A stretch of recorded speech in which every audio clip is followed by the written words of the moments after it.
देश आज़ादी का अमृत महोत्सव मना रहा है।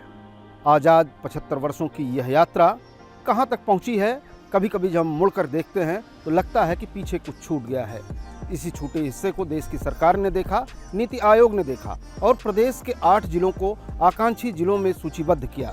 सोनभद्र, चंदौली और फतेहपुर चित्रकूट की यह यात्रा आपको बताएगी कि किस तरह से इन जहां पर छूटा हुआ हिस्सा था, जहां शिक्षा, स्वास्थ्य और पेयजल को लेकर के सुविधाओं में कमी थी, वहां क्या कुछ आया है बदलाव, क्या कुछ हुआ है परिवर्तन।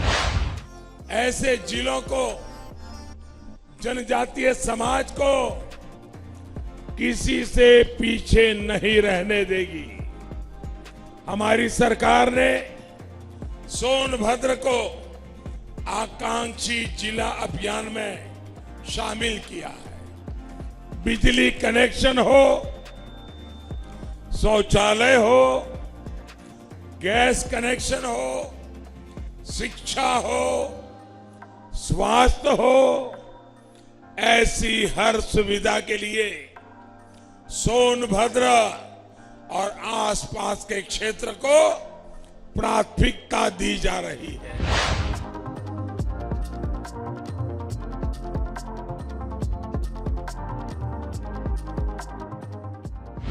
आकांक्षी जिलों की बजट यात्रा का पहला पड़ाव है हमारा सोनभद्र जिला। सोनभद्र जिला जो उत्तर प्रदेश का सबसे आखिरी जिला है और इसके साथ ही यह 4 राज्यों की सीमाओं को भी बांटता है।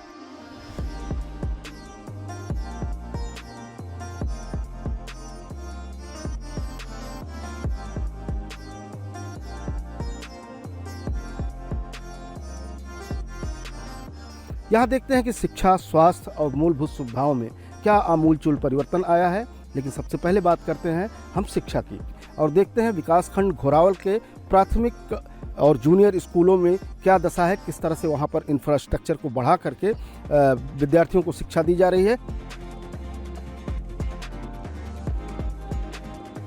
एक बात मैं अगर कहूँ तो हो सकता है कि आपको यकीन न हो कि ओढ़ता एक ऐसा गांव है जहां के प्राथमिक विद्यालय में लोगों को एडमिशन करवाने के लिए सिफारिश लगवानी पड़ती है।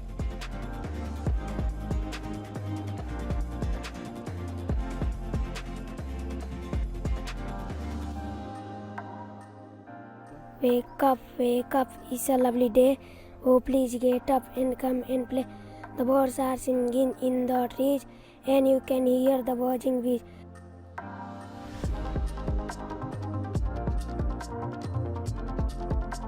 पहले कम परिवर्तन था, ताकि हम लोगों के जो स्टाफ हैं उन पूरे स्टाफ में एक टीम भावना है। फील्ड में सभी शिक्षक को कार्य जो है बांट दिया गया है।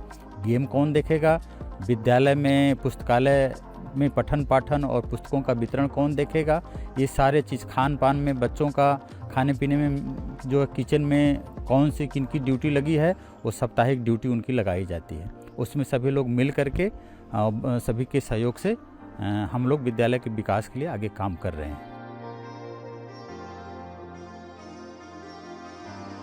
प्राथमिक स्कूल अंग्रेजी माध्यम का यह विद्यालय है और इस विद्यालय में जो बजट आया उस बजट से पूरा परिवर्तन हुआ। क्या कुछ और तमाम सारे कार्य हुए हैं वो हम आपको दिखाते हैं।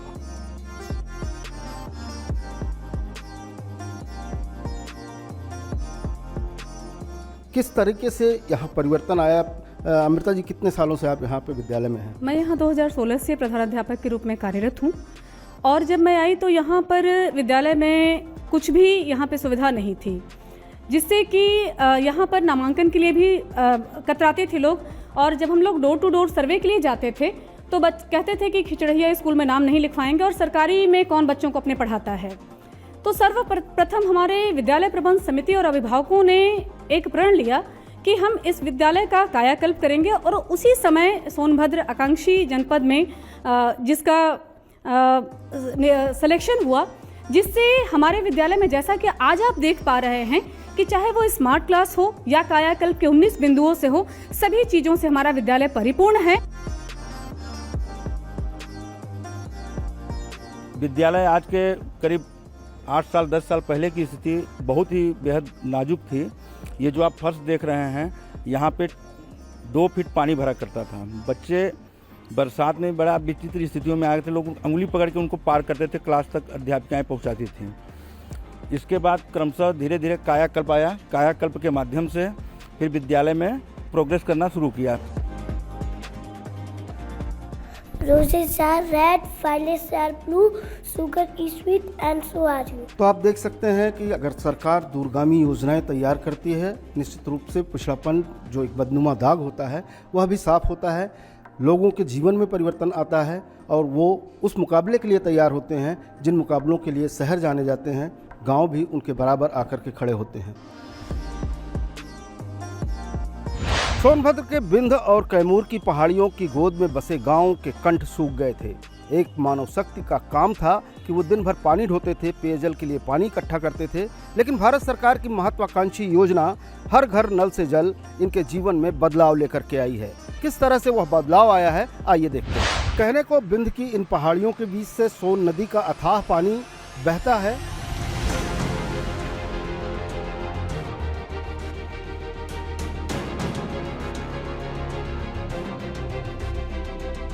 लेकिन आसपास के जो गांव थे वर्षों से प्यासे थे। हर घर की एक मानव दिवस जो है पूरे दिन स्वच्छ पेयजल इकट्ठा करने के लिए प्रयत्नशील रहता था, लेकिन भारत सरकार की नमामि गंगे योजना हर घर नल से जल लेकर के आई है। ये इतना बड़ा यहाँ पर संयंत्र लगाया गया है, सोन नदी से पानी लिफ्ट करके हर घर में नल से जल दिया जा रहा है।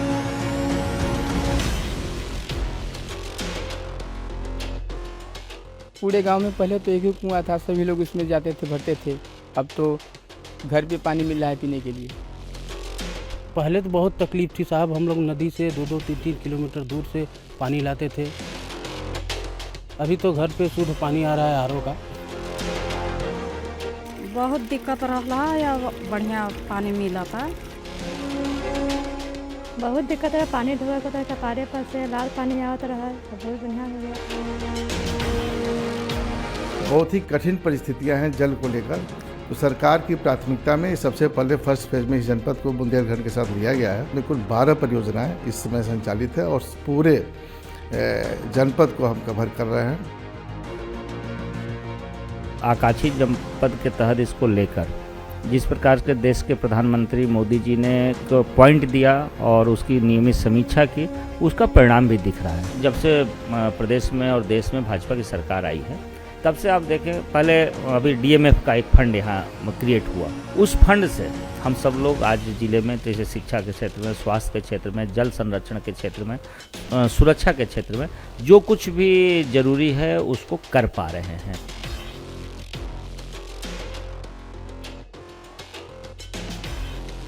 एक सोच सरकार की, एक दृष्टिकोण सरकार का, एक दूरदृष्टि सरकार की, उसने इस समस्या को घर के सामने ही समाधान किया।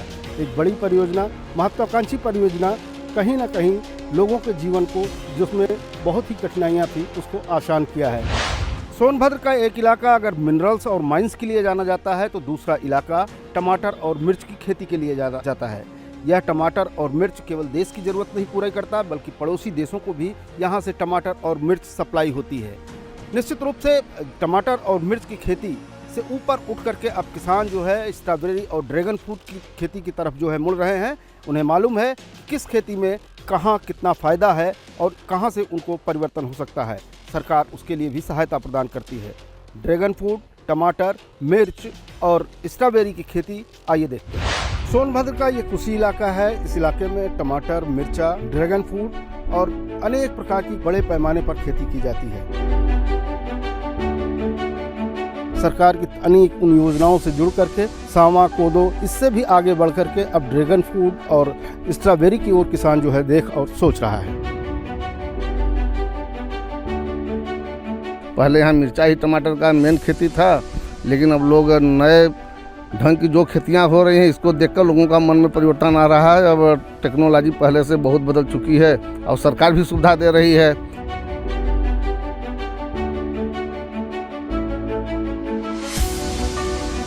स्ट्रॉबेरी के खेती करल गल। अब पहली साल ट्राई भैल है, उसके बाद हम लोग विस्तार में कम से कम 4-5 बीघा खेती करल जाई।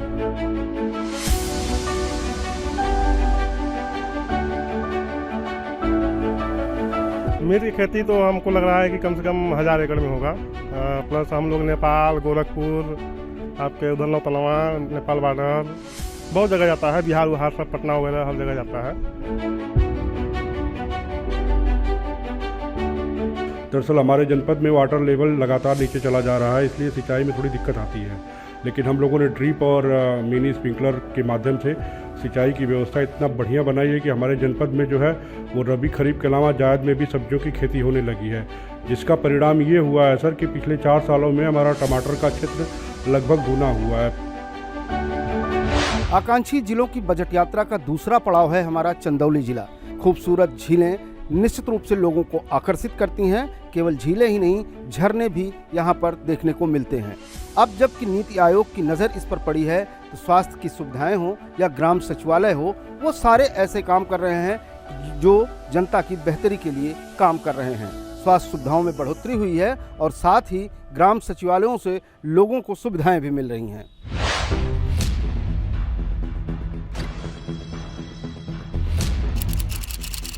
आकांक्षी जिलों की बजट यात्रा के दूसरे चरण में हम चंदौली जिले के नौगढ़ तहसील में हैं। पूरी तरह से ये जंगलों से आच्छादित क्षेत्र है, कभी नक्सल प्रभावित भी रहा है। नौगढ़ तहसील के पिछड़ेपन के कारण ही चंदौली को आकांक्षी जिलों की सूची में शामिल किया गया। अनेक पैरामीटर्स बनाए गए, विकास की तमाम सारी योजनाओं को जमीन पर उतारने का प्रयास किया जा रहा है।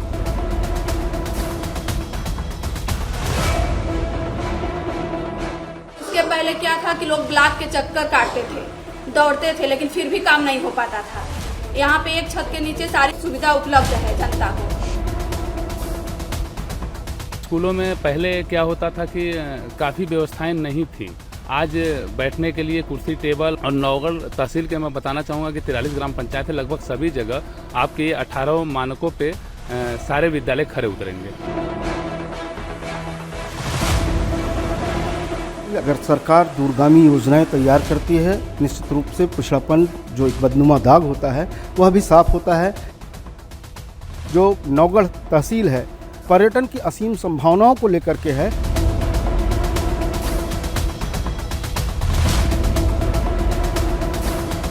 गंगा और यमुना के दोआबे में बसा फतेहपुर जिला आकांक्षी जिला है।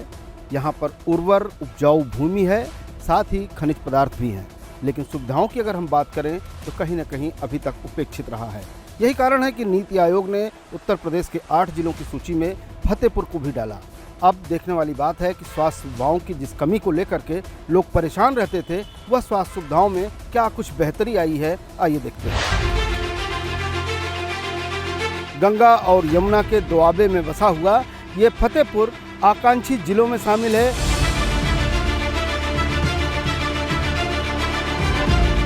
निश्चित रूप से 75 साल की विकास यात्रा में यह जिला कहीं न कहीं पीछे छूटा हुआ था और इस पीछे छूटे हुए जिले के लिए केंद्र सरकार और राज्य सरकार ने क्या किया है, पड़ताल करते हैं इस बात की।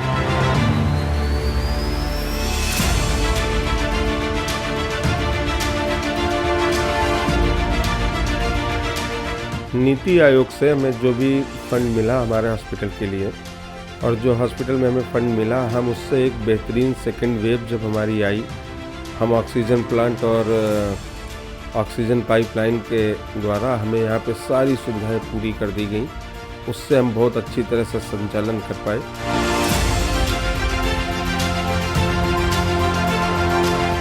दूसरी वेव जाने के बाद नीति आयोग के ही कारण उन्होंने इतना अच्छा सुंदरता से ये सारा काम यहाँ पे किया। उस पर हम लोग आजकल प्रधानमंत्री का बहुप्रतीक्षित जो गोल्डन कार्ड योजना के तहत आयुष्मान भारत जो योजना जो चल रही है, आजकल हम इसी हॉस्पिटल से, इन्हीं वार्ड से आयुष्मान भारत का सफल संचालन कर रहे हैं।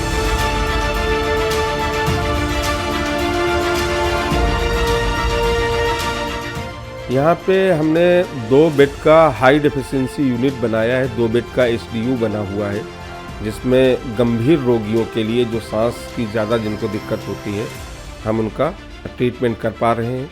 साथ में यहाँ पे 2 बेड का एल्डरली डेडिकेटेड कोविड वार्ड बनाया गया है, 2 बेड का प्रेग्नेंट वोमेन डेडिकेटेड वार्ड बना हुआ है, 10 बेड का यहाँ पे पीआईसीयू बना हुआ है, और अन्य जितने बेड हैं वो हमारे नॉर्मल जनरल बेड की तरह इस्तेमाल करें। सामुदायिक विकास का आधार है प्राथमिक शिक्षा। प्राथमिक शिक्षा ही बदलाव का वो सबसे बड़ा बिंदु है जिससे कि आमूलचूल परिवर्तन लाया जा सकता है। फतेहपुर जिले में न केवल प्राथमिक शिक्षा में चाहे राजकीय पुस्तकालय की बात हो या फिर कायाकल्प योजना के तहत कई सारे कार्यक्रम हो, निश्चित रूप से ये बदलाव के कारक बने हैं। और किस तरह से इसमें बदलाव आया है, आइए देखते हैं। नई राह पर चलने वाले, खुली हवा में पलने वाले अच्छे बच्चे हम हैं किससे कम, बोलो हम हैं किससे कम, तोड़े सभी भरम, हम हैं किससे कम, बोलो हम हैं किससे कम।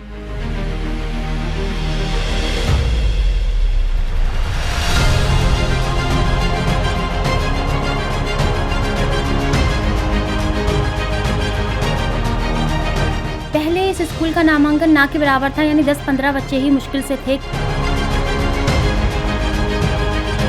लेकिन अब विद्यालय में 275 बच्चे नामांकित हैं और 30 बच्चे हमारे बाल वाटिका के हैं, जो कि पोयम, राइम्स, एक्टिविटीज़ कराते हैं, फ्रूट्स नेम, वेजिटेबल्स नेम सिखाते हैं, तो ताकि वो जब क्लास 1 में आए तो उनका थोड़ा बेसिक स्ट्रॉन्ग हो जाए।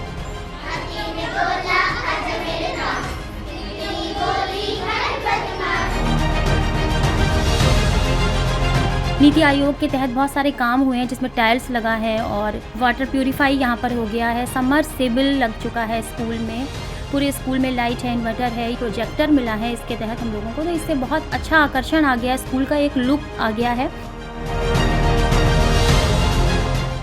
तेलियानी ब्लॉक में बहुत ऐसी स्कूल हैं जहां पर ऑपरेशन कायाकल्प में भी काम हुआ है, स्मार्ट क्लासेस चल रही हैं, निपुण भारत मिशन के अंतर्गत कार्य पुस्तिकाओं पे कार्य हो रहा है और स्मार्ट क्लासेस भी चल रही हैं, बाल संसद और अनेक गतिविधियां निरंतर आयोजित की जा रही हैं और हमारे विभाग के सभी बच्चे बहुत ही दक्ष हो रहे हैं, कुशल हो रहे हैं, निरंतर सीख रहे हैं और आगे बढ़ने का निरंतर प्रयास करते जा रहे हैं। मैं आपको सुनाने जा रही हूँ 75 जनपद के नाम। आगरा, मुजफ्फरनगर, मेरठ, बागपत, गाजीबाद, बुलंदशहर, ज्योतिबा, मुरादाबाद, रामपुर, अलीगढ़, बदायूं, बरेली, पीलीभीत, मथुरा, हाथरस, ईटानगर, शाहजहांपुर, लक्ष्मीपुर, फिरोजाबाद, मैनपुरी, फर्रुखाबाद, हरदोई, सीतापुर, बहराइच, इटावा, कतरौज, औरैया, कानपुर नगर, कानपुर देहात, उन्नाव, लखनऊ।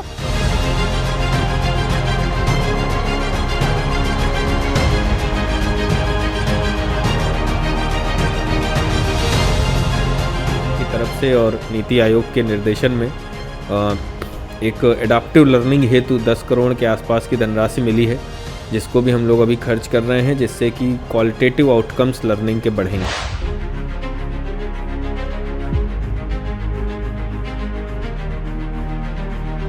हमारा ज़िला जो है कांचे जिलाओं के श्रेणी में आया है। अभी सर यहाँ पे लाइब्रेरी को कन्वर्ट किया जा रहा है ई-लाइब्रेरी में, तो इसके लिए सर ये कि इंटरनेट वगैरह हमें मिल जाएंगे और कुछ कंप्यूटर्स हैं, जैसे कि सर बता रहे थे कि कंप्यूटर्स आने वाले हैं, तो इससे बड़ी हेल्प मिलेगी। हम कंप्यूटर्स में सर ऑनलाइन भी स्टडी कर सकते हैं।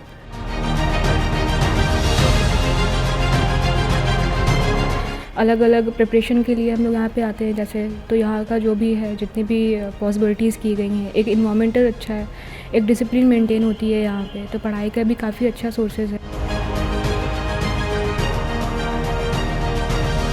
तो जब पहले थी तो बिल्डिंग काफ़ी बेकार थी, लेकिन जब से ये फिर से बनी है तो उससे काफ़ी सही हो गई है और पढ़ने का एनवायरनमेंट भी काफ़ी सही हो गया है और यहाँ पास कई सारे बच्चे भी आने लगे हैं, जो कि सबके लिए बहुत ज़्यादा बेनिफिशियल है।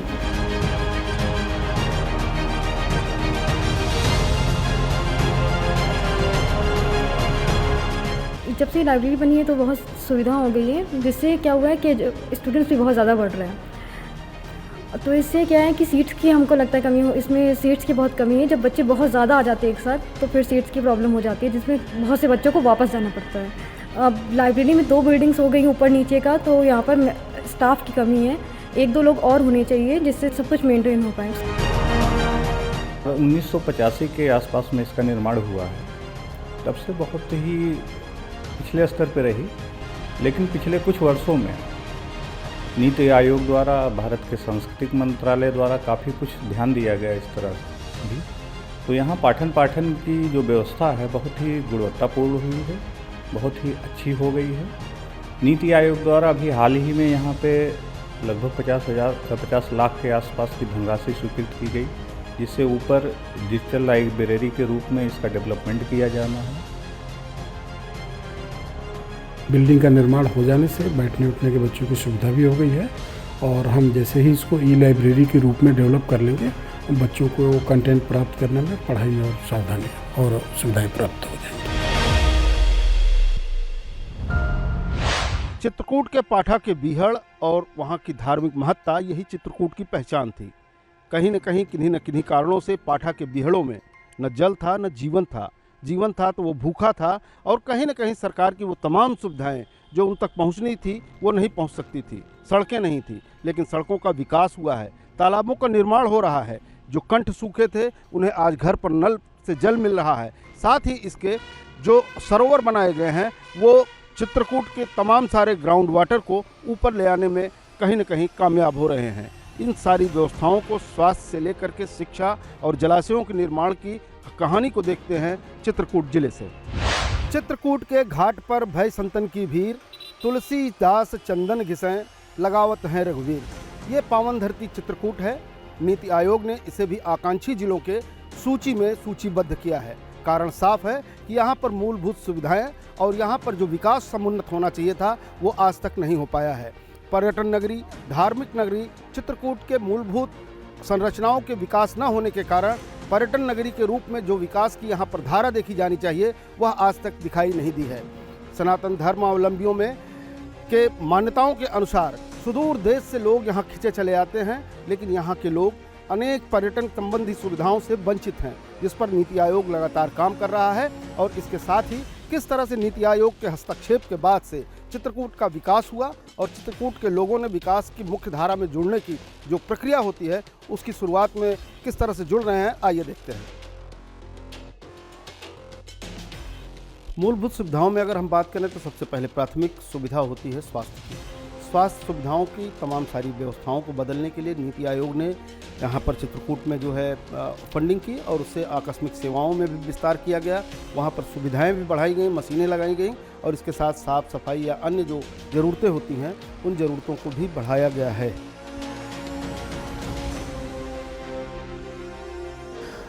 जब से आकांक्षी जिला में हमारा चित्रकूट जिला अस्पताल शामिल हुआ है, उस जिला चिकित्सालय में हमारे यहाँ स्वास्थ्य सेवाओं में निरंतर वृद्धि हो रही है। सरकार की जो लाभप्रद योजनाएं हैं उनके द्वारा दिनों दिन मरीजों को सुविधाएं मिल रही हैं। हमारे इस जिला चिकित्सालय में छोटे बच्चों के उपचार हेतु SNCU यूनिट होती है कि जो छोटे बच्चे डिलीवरी के पश्चात गंभीर रूप से बीमार होते हैं तो उनका इलाज हमारे यहाँ अब SNCU में ही चालू हो गया है। इसके अलावा हमारे यहाँ एक NRC वार्ड की भी स्थापना की गई है। उसमें जो भी ज़िले में कुपोषित बच्चे होते हैं, पूरे ज़िले के कुपोषित बच्चों को यहाँ पे लाके भर्ती किया जाता है। उनको 15 दिन विशेष डाइट दी जाती है जिसके द्वारा उनका वज़न बढ़ता है या और जो उनको कोई गंभीर बीमारी होती है उसका बाल रोग विशेषज्ञों द्वारा उपचार किया जाता है। चित्रकूट जिले की पथरीली ज़मीन पर सबसे बड़ी समस्या अगर थी तो पानी की थी। भूगर्भ जल स्तर को किस तरह से ऊपर लाया जाए इसको लेकर के सरकार ने विचार किया और नीति आयोग के पैसे से जिस तरह से आप हमारे पीछे तालाब देख रहे हैं 65 अमृत सरोवर जो है पूरे ज़िले में बनाए गए हैं और इन सरोवरों के माध्यम से पानी को रिचार्ज किया जाता है और साथ में जल संरक्षण से कहीं न कहीं भूगर्भ जल स्तर जो लगातार गिरता जा रहा है उसको भी ऊपर लाने की कोशिश की जा रही है। और इसके साथ ही पेयजल, जानवरों के लिए पानी, खेती के लिए पानी भी ये सरोवर उपलब्ध करवा रहे हैं।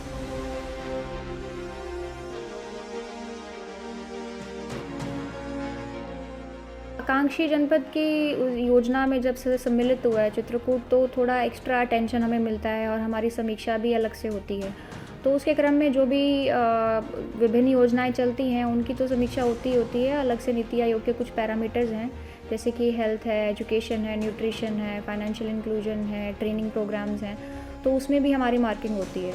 तो उसकी वजह से हमें थोड़ा बूस्ट मिलता है और हमें मोटिवेशन मिलती है और थोड़ा प्रेशर भी रहता है बेटर परफॉर्म करने के लिए। हमने CSR के मद से भी लगवाए और नीति आयोग के माध्यम से भी हमारे यहाँ पे 193 स्कूल्स में स्मार्ट क्लासरूम्स लगे हैं और सोलर पैनल्स भी लगे हैं 24 स्कूल्स में।